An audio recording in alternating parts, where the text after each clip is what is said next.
Hey, what's up YouTube? This is Carlos with Twins Reef, and it's been a minute since I last uploaded a video, or me actually being on camera. So yes, I am a little bit of camera shy, but I want to start uploading videos a little bit more constant. I know I haven't uploaded a video in approximately 1 month, so I want to break that chain and continue to upload videos for you guys. And to be honest guys, I just don't want to pick up the camera and upload any type of video. I want to actually make a video for you guys and at least make it sound and look entertaining. Not long ago I was actually making a video. My wife told me straight up, hey, you sound boring. And I told her, I know you are right, because I didn't feel like making a video. I just felt like, hey, I'm gonna pick up the camera, record a little bit, upload it, and forget about it. And if I do that, that's not the reason of me having a YouTube channel. When I first started uploading videos, I shared it and I uploaded them. Why? Because I love sharing my hobby, the passion I have for both saltwater and freshwater aquariums. It wasn't because, hey, I want to have a lot of subscribers, a lot of views. No, it's just because I just love this. I love this hobby a lot, that I just want to share it out there, and I also enjoy watching videos of other people as well. So, you know, it's been a couple days after I tried to upload a video, and we came to this video. We came to this point where, hey, it's time to actually make a video. So I'm going to share with you guys my saltwater tank. This is the Sea Reefer 300 G2, and there has been a couple things that have changed in this tank when it comes to equipment, and a couple things that have changed when it comes to livestock, like corals and things like that. Anyhow, let's start the video.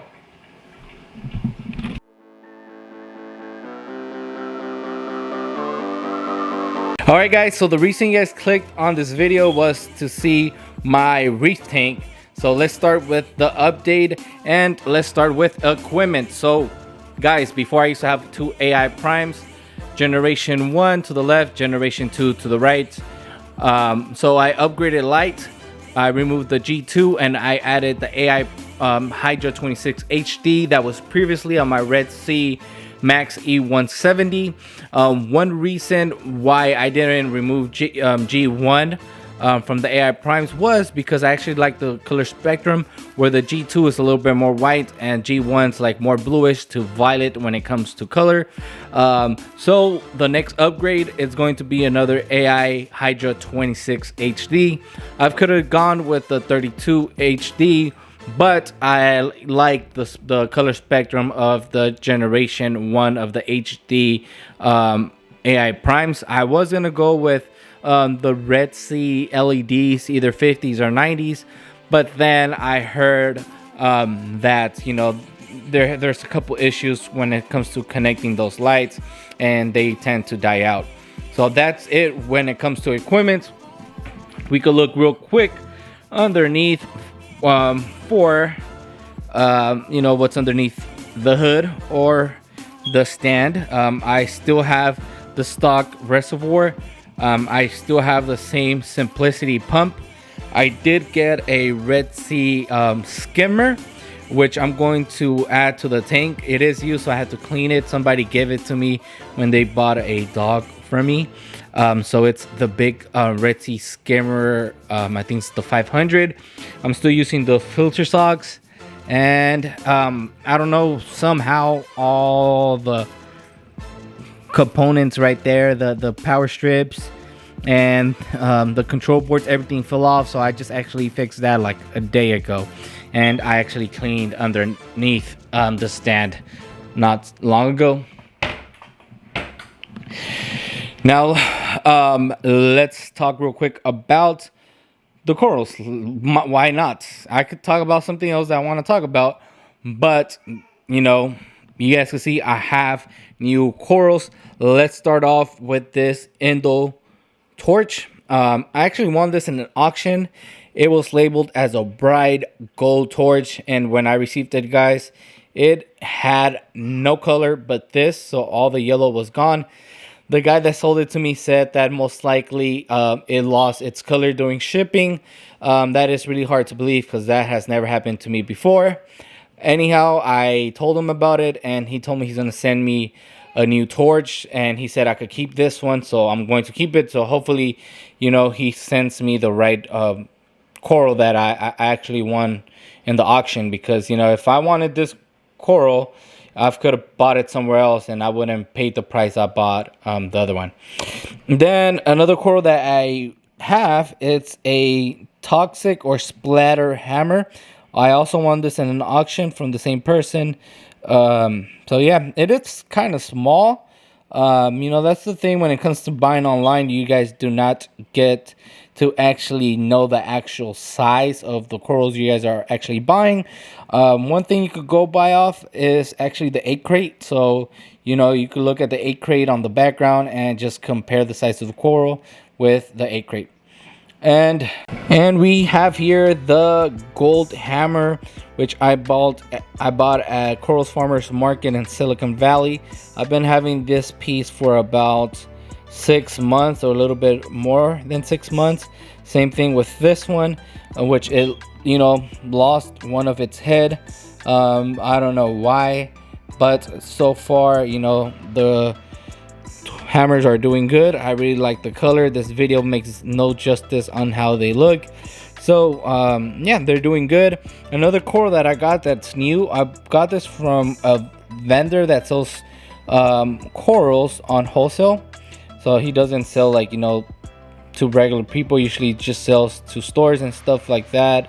But I was actually able to come across him.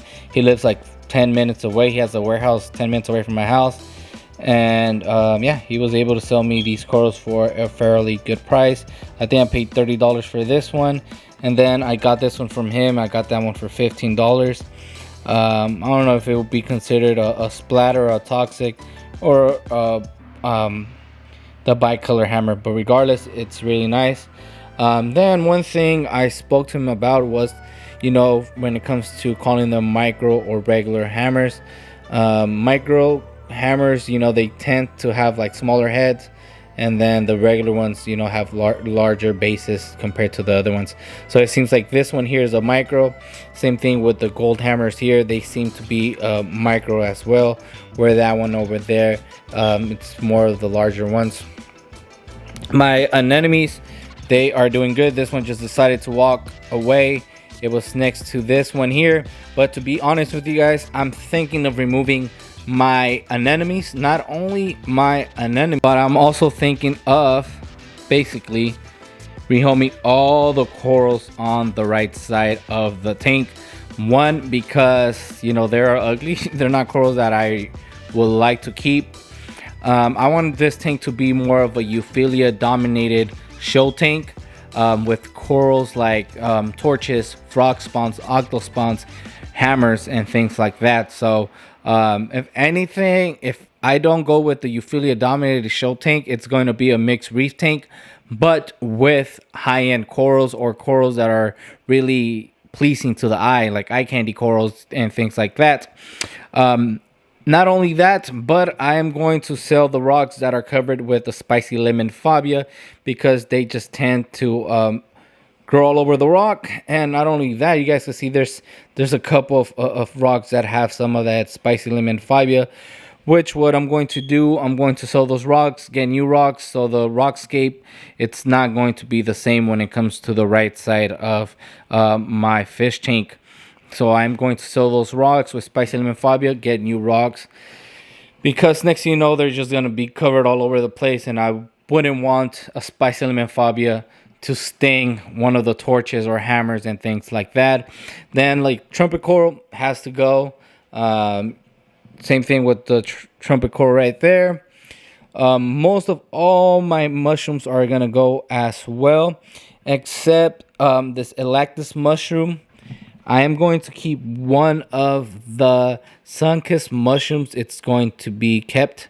And of course, my jawbreaker, mushroom is also going to stay. But when it comes to the other ones, like the Supermans and the rest of the sun-kissed babies and golden gonzos, and with these red discosomas that I actually won at a frog swap, they were labeled as Deadpool mushrooms. These are not Deadpool mushrooms. These are just regular discosomas.